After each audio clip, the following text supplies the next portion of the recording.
Valendo. Bom dia, pessoal. Hoje eu vou ensinar vocês a ligar o drone Sprite. O novo drone. Você vai pegar, apertar aqui, soltar e fazer isso daqui de novo. Daí você tem que esperar que fica verde.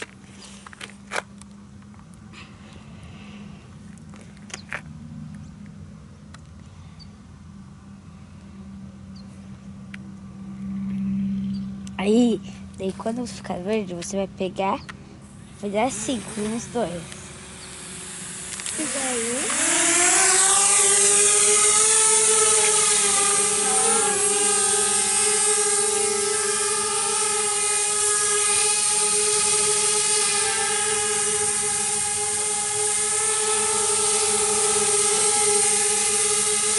Bora lá, galera. Bom, tudo bom? Bom dia, pessoal. Então, aqui é o... Imagens. Esse aí, Gerson Dandara. Cadê uma imagem, né, baixinha? Uhum. Bora lá, então? Bora. Hoje a gente vai falar sobre o amigo Everton do meu pai. Tá subindo numa torre de 30 metros. Alta essa torre, né, filha? Alta. E qual que é a sensação de gravar? Imagina, gravar uma sensação alta dessa. Qual que é a sensação dessa? Nossa, daria muito medo. Não. Mas... imagina se ele cai. Será? Não, ele se segura aí também, né? Dá uma sensação estranha. Ah, mas imagina subir sem olhar pra baixo. Daria muito medo, muito medo. É verdade, entendeu? Mas e a imagem? E essa imagem aí? Essa imagem aérea do drone, como que é? Essa imagem do drone é bonita. Dá pra ver várias coisas também. Ah, é? Fala pro pai, então. O que tá vendo aí? Tô vendo várias árvores, casas. Um céu lindo. Ah, show de bola, entendeu? Entendeu? Muito show de bola mesmo, entendeu? Define isso aí, vai define essa imagem aí. Dá uma definida legal.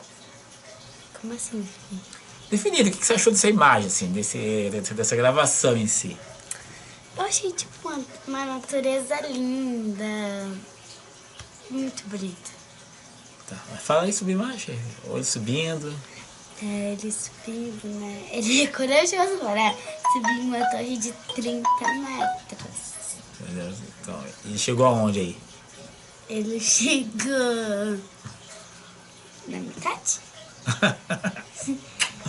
Não, acho que na metade, né? Entendeu? Então ele é só metade? Não, ele subiu até metade, mas aí... Entendeu? Ele subiu só até a metade, né? E agora? E até o topo. Caraca, alto, hein? É alta, alta. Caraca. Olha, pai, olha isso. Olha isso. Que alta, muito alta. Legal, legal, filha. Show essa imagem, tá? Essa ficou a imagem mais bonita. Verdade. Isso aí, galera. Deixa o teu like, se inscreva no canal. Um abraço. Tchau. Tchau. Tchau.